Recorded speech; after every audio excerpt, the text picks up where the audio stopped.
Hello kabayan! Always think positive! Morning po! Ayan, magandang umaga sa inyo at magandang gabi sa hindi tayo pare-pareho ng oras, 'di ba? Pero dito sa Perth, Australia, parehas tayo sa Pinas ng oras. So ayan, mag-alas 10 na. So magluluto na tayo niyan. Katatapos ko lang kaninang umagang mag-deliver ng mga catalog, pero may natitira pa. Ayan. Mamayang hapon, i-deliver ni Mr. yan. So, yung kanina na hatid ko na yung 155 na catalog. So, yan. So, tapos na tayo. Alas 7 pa lang, nakauwi na ako rito. Kasi, 5:10, naglalakad na ako. Kasi maliwanag na dito eh. Tsaka, sobrang init ngayon pag bandang 7:30, 8 o'clock. So, kaya maaga ako naglalakad. So, yun, nanonood ako ng kay Katekram, yung Suba Siblings, yung mga na sinusubaybayan ko. Nasa, na sila sa part 54. So, yun, sinusubaybayan ko yan. And then, magluluto tayo ngayon. Ang luluto pala natin ngayon, lunch natin. Itong tahong. Yung natitirang tahong natin. Ayan. Kasi nabawasan ko na yung nagluto na ako nung isang araw. Tapos, meron tayong daing. Yung binili natin doon sa Filipino store. Siya nga pala, may nabasa kasi akong comment sa isa nating friend. Hello, Miss, kay Sis Nalma ka. Tinatanong niya kung paano daw nagkasya yung mga yung aking mga pinamili nung nag-grocery tayo for, good for 1 month. So, meron pa tayong hindi nabibili yan eh. Baka mamimili tayo next week. Or basta itong December na to kasi may natitira pa naman tayong budget. So, nagkasya naman yung mga pinamili namin kasi nga, hindi ba, bago naman kami bibili uli, nabawasan na, nailuto na natin yung iba. Kaya, nagkasya naman, tsaka nilalagay ko sa plastic yon. So, yun, basta papakita ko sa iyo yung fridge namin para hindi naman masyadong malaki yung fridge namin pero napagkasya namin. Tsaka bago pa naman kami bibili, malalaman ko naman, makikita ko naman pag may nababawas na, pwede naman akong bumili uli na may paglalagyan pa ako uli. So ito, pakita ko sa inyo yung aming fridge. So nabawasan na yung mga pinamili namin na iluto ko na. Papakita ko sa inyo na ito na lang yung mga natitira. And then, pasensya na akong medyo hindi organized yung pagkakalagay ko. Basta ako kasi lagay na lang lagay. Hindi pa ako nakakapaglinis ng fridge. So, ito, pakita ko sa inyo. So, ayan. Siyempre, dito tayo sa taas. Tingnan na. Ayan yung mga collection namin, no? Fridge magnet. So, ito na. Charan! O, diba? Nabawasan na. Ayan na, oh. Nailuto ko na yung iba. Yan na lang mga natitira. So, isang tilapia na nga lang, oh. Wala na yung bangus. Tapos, yung ano ba yun? Yung squid, wala na. Yung chicken, ayan. Yan na yung mga natitira. So, kailangan, yan na muna yung maubos ko yan. Mailuto ko lahat yan. So, yung iba, dati na mga yan. Tapos, dito, ayan, mga pang-almusal, yung mga pang-sahog. So, yun na yun. Nagkasya naman, oh, di ba? Oh, kung titingnan mo talaga parang hindi kasya doon sa mga pinag-grocery namin. Kasi habang namang bago kami bumili, nabawasan na yun. Nakapagluto na ako. So, ayan na lang yung laman ng fridge natin. Dito sa taas, sa freezer. Tapos, ito naman yun dito. Pag minsan hindi kasya dyan, pag alam ko nang iluluto, binababa ko na dito. Nilalagay ko dito sa ating chiller. So, meron na tayong lalagyan. Di ba? Maluwag na nga eh. O, di ba? Wala nang andon. So, ayan lang. Mga juice, yung mga ayan yung yung gulay natin dun sa baba. So, konti na lang yung gulay natin naman. So, yan lang. O, diba? So, yan yung mga drinks ni Mr. Yan, yung ibang ayan. Ito, dala ni, bagong dating. Dala ni panganay, galing sa work niya. So, yan lang. Yung mga laman-laman. Tapos dito, ayan, yung mga ginagamit natin. O, diba, makalat pa. Hindi na ako nakakapaglinis, pero okay naman. So, yan yung laki ng aming fridge. Ganyan siya kalaki. Sis, ayan. Ayan, o, diba? Medyo, naman, okay naman siya. Marami kang mailalagay. Yan. So, nagkasya naman kasi nababawasan na bago pa ako mamamalengke uli. So, yan. Pero yun, kailangan na natin munang bawasan yan. Kaya hindi pa ako namamalengke yan eh. Siguro second week of December. Basta, kasi pag pupunta ako sa tindahan, yung mga kulang lang na wala ako talaga yan. So, yan. At least, meron pa tayong stock dyan, no? So, yan. Yan yung ating fridge. Ayan. O, diba? Kaya, nagkasya naman. Ayan, kasi yun nga, nailuto na natin yung iba. So, yan. Naitur ko kayo ng di oras sa ating munting fridge na makalat. Di pa ako nakapaglinis, pinabaya ako naman. Punas-punas lang naman ako, pero hindi ko pa siya totally na-organize. So, yan. O, diba? So, yan, pinakita ko na sa inyo ang ating mahiwagang fridge. O, diba? So, yun sis, ganun lang kalaki yung namin, yung fridge namin. Ayan. Yan, di ba? So, marami ka namang mailalagay. Tsaka, yun nga, sabi ko nga, nailuto na namin yung iba, tapos, bago kami nakapamalengke uli, kaya may lagayan uli siya, di ba? Pwede kong ilagay na naman yung iba. So, yung maano kami sa pagkain, kasi yung mga anak ko, mapa-merienda, ayan, umaga pa lang, tapos, lunch, merienda, hanggang dinner. Nagluluto ako. Kaya may mga ako dito, yung mga sauce na spaghetti, mga sotahon, kasi nagluluto ako lagi ng mga pang-merienda. So, yun. Kaya, malakas kami sa pagkain talaga. Kasi, ayaw naman namin tipirin yung diba? Kaya nga nagtatrabaho, sabi ni Mr. para makain namin yung gusto namin. Ayun. Kaya, sa pagkain kami, kaya yung grocery namin talaga malaki. So, yun. Kaya nga pala meron akong ibabalita sa inyo. Nakatanggap na ako ng text, tsaka email na darating na yung pinakahihintay namin ni panganay. Kaya lang di ko alam kung kasabay yung sa kanya. Pero ako lang kasi yung tinext eh. Sana sabay yung sa kanya, pero kung hindi, nauna yung sa akin. Basta papakita ko sa inyo mamaya. So sabi niya, i-deliver ngayon. Kaya naghihintay ako ngayon sa AU Post na na dumating siya kasi nga kailangan daw ng signature. Pag wala daw tao dito, hindi din nila daw na maiiwan. Bibigay lang sila ng card, tapos yun ang iiwan nila dito sa mailbox namin. So ako ang pupunta sa doon sa post nila. Yun, doon namin kukunin yung pinakahihintay naming basta pag dumating yun, papakita ko sa inyo. For the first time, yan, magkakaroon na ako nun. Kaya papakita ko sa inyo, hihintayin lang natin siyang dumating. So, magluluto lang muna ako at naglalaba rin pala ako niyan. Yan, magsasampay na ako sa unang sinalang ko. So, busy-busy naman tayo ngayong umaga. Si Bunso, natutulog pa kasi. Puyat na naman yon. So mamaya may work siya, mamayang gabi. Di ko alam anong oras siya. Alam niyo na may trabaho niya pang gabi kasi sa McDo. Si panganay naman nagtrabaho kanina. So umuwi yun minsan alas 12, alauna, ganon. Kasi ang pasok na alas 6. Si Mr. nasa trabaho din. So yan, busy-busy muna tayo ngayon. Balikan ko na lang kayo uli mamaya. Magluluto muna ako para may pananghalian na tayo. So see you uli mamaya. So, ayan, balik tayo ulit. Nakapagluto na ako, tapos na. Kumakain akong yan, wala nang laman. Kumakain ako nung luto ko kagabing saging. Ayan. Saging saba. Na pinakuluan ko siya sa may asukal. Ayan, parang minatamis ba. So, luto na yung ating tahong. Ayan. Ayan. Hindi ko lahat inubos. Ayan may natitira pa dito. So, pwede pa nating lutuin sa susunod. Ayan. Marami pala siya nung tinignan ko. Bali, nung isang araw nakapagluto na rin ako niyan. So, ngayon, pangalawang luto. So, may pangatlong luto pa tayo, diba? Kaya, marami pala yon. So, makakatipid na naman tayo. And then, yung daing natin, last na lang to. Ayan. Luluto na. Meron na akong unang sinalang na luto na rin eh. Ito. So, yun. Daing natin.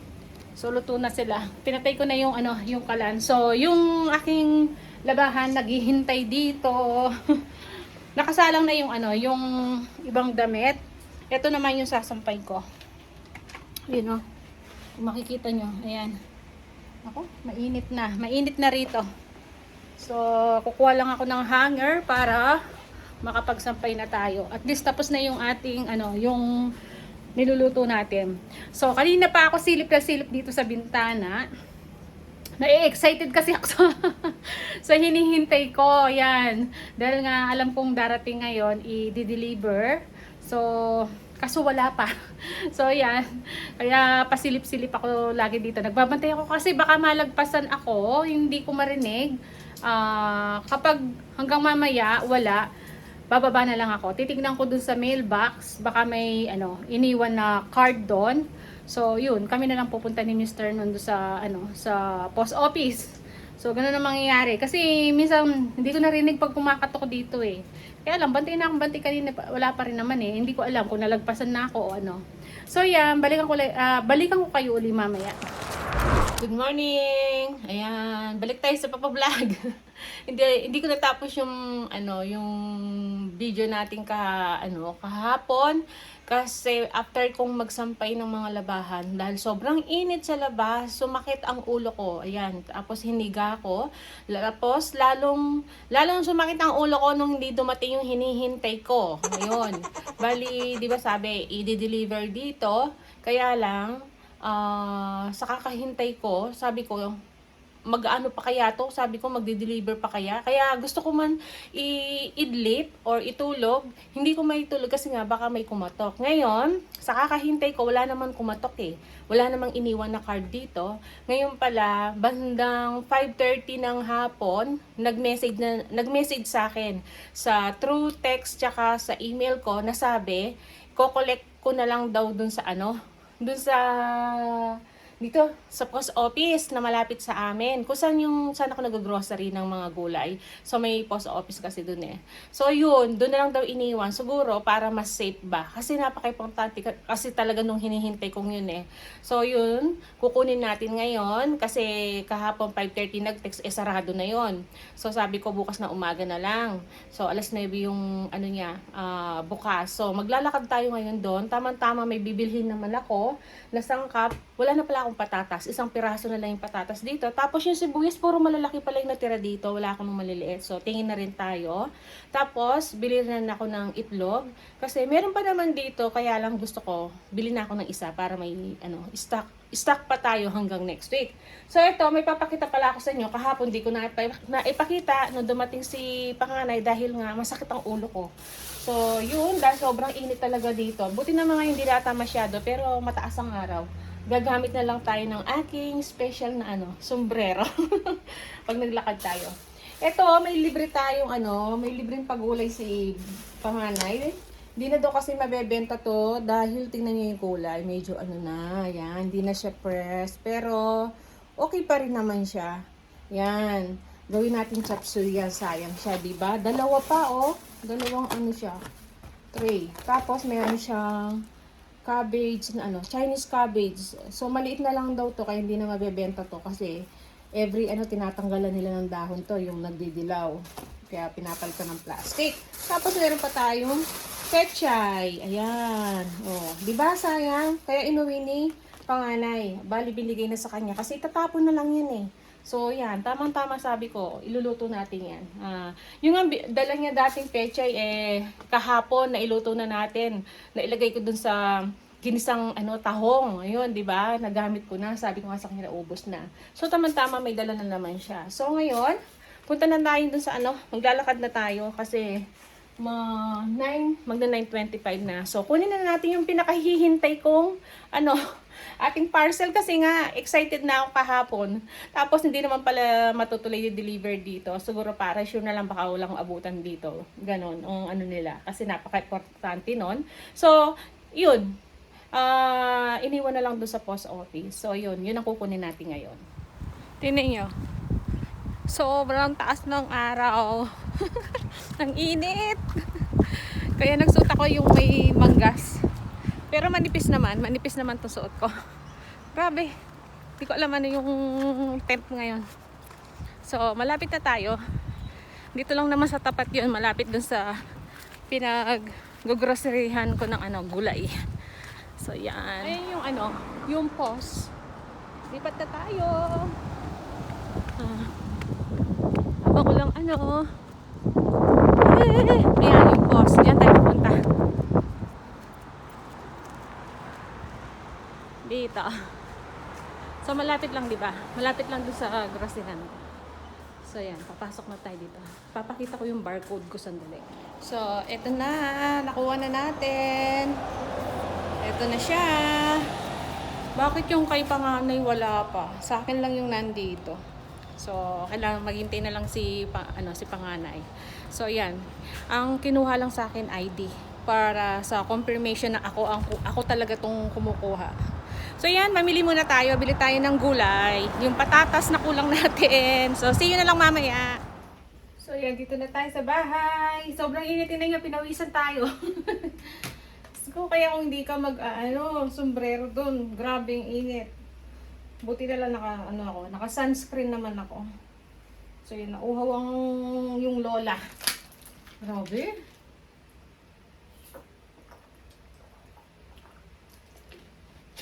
So ito nga, nakuha na natin. Ito na! Ang nakalagay pa yung address kamo, building 1 lang. Eh, 3 tong palapag eh. 1, 2, 3, nandito naman siya. Pero yung pinaka-number namin, hindi nakalagay. Kaya siguro hindi nahihatid. Dahil nga hindi nga alam anong number. Eh, nakalagay naman doon sa, sa address ko yun eh. So, kaya siguro, hinatid na lang sa post office. At ako na lang kumuha. So, hindi na hiningi yung aking, barcode na binigay. Hiningi nila yung aking ID na katunayan na ako to. So, yun, mag-haul muna tayo. Tinawagan ko nga pala si Mr. Sabi ko, nakuha ko na siya.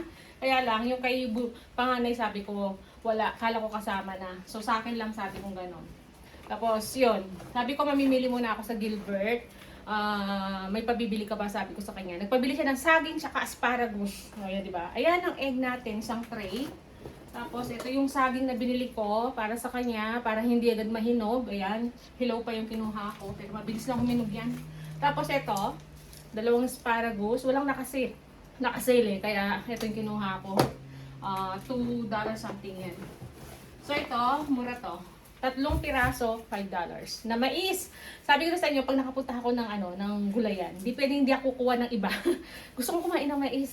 Ayan, dalaga natin yan na mais, tapos lalagyan natin ng butter. Ito na yung ating sibuyas yung maliliit. Kasi yung may sibuyas ko dyan malalaki. So ayan, kumuha tayo ng isang salad. Tapos ito na yung ating patatas. Ayan, 1 piraso na lang kasing nandyan. So yan lang yung napamili ko. Bali, yan? $28.82.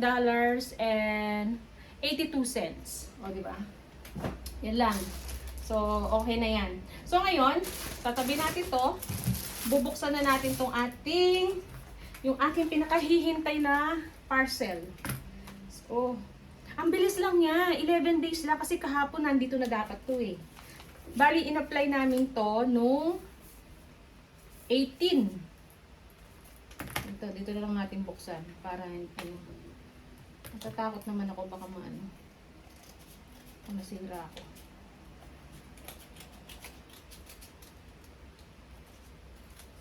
Yung kay panganay wala po. So, ito na! Ano itong papel na to? Ito na siya! Here's your new passport! Ito na siya! Yan! Dahil nga citizens na tayo dito, di ba? Bago na yung passport natin. So, yung sa Pilipinas, di ko na magagamit. Ayan na siya! Ang bilis! Ito na! Ayan na yung aking passport. So, meron na tayong passport. Pwede na tayong uwi! Pero hindi pa. Kailangan pa natin mag-ipon ng pamasahe. Yan. In case lang, di ba? At least meron na tayong Australian passport. Ayan. Ang gagawin natin to, mag-ipon na tayo ng pamasahe. Pag gusto natin, kasi nga, may pinapagawa pa kasi ako sa Pinas, di ba? Hindi pa tapos yung mga kisame. Dapat lang kasi sa loob lang yung pinapagawa ko. Umano na. Lahat na, napaano ko na, hanggang sa labas. Ayan. Tapos meron pa akong pinatitibag dun eh. So, tatrabawin pa nila tatay yun. Tsaka nung tito ko. So, tapos, yung pintura pa sa loob, yan. Yun ang pinakahuli. Kasi, pinahinto ko yung pintura, diba? Dahil nga, nagkikisami sila. So, yun pa yung gastos natin this December. Kaya, makapag-ipon tayo ng so, start ako ng January mag-ipon ng pamasahin natin. So, at least, nandito na yung ating passport. Alam niyo ba, 11 days lang, nandito na siya, diba? Ang bilis. Kasi yung sa kumpare ng mister ko nandito, tsaka yung mga ibang kaibigan niya, tigto 2 months bago dumating. Kaya nagtataka kami, bakit ang bilis nung akin? Oh, 11 days lang, andito na siya. Kaya siguro sabi ko, depende talaga, no? Depende kung saan ka siguro nag-apply ng ng passport. Ewan ko, ba't gano'n, mabilis yung sa amin. Kaya lang tinamin kay panganay wala. Kasi sabi doon nung nag-apply kami, 6 weeks bago darating. Eh wala pa mang wala pa mang 14 days nandito na, oh. 11 days pa lang andito na. So, 'di ba? So, yeah, maraming salamat at nandito na siya. Kaya pwede na tayong umuwi. Pero walang pamasahe. So, yun lang muna yung ating vlog ngayon. Tatapusin na natin. At least, na natin. Nakuha na natin. So, yan. Nalaglag. Nalalag yung ating tripod. Binasa ko siya. So, ma-expired pa siya, 10 years. O, diba? Ang tagal pala. Bali, 2022 hanggang 2032. O, 10 years pala to. Ang tagal din, ha? So, yan. Yan lang muna yung vlog natin. Maraming salamat. Kita-kita na lang tayo sa mga susunod namin videos. See ya!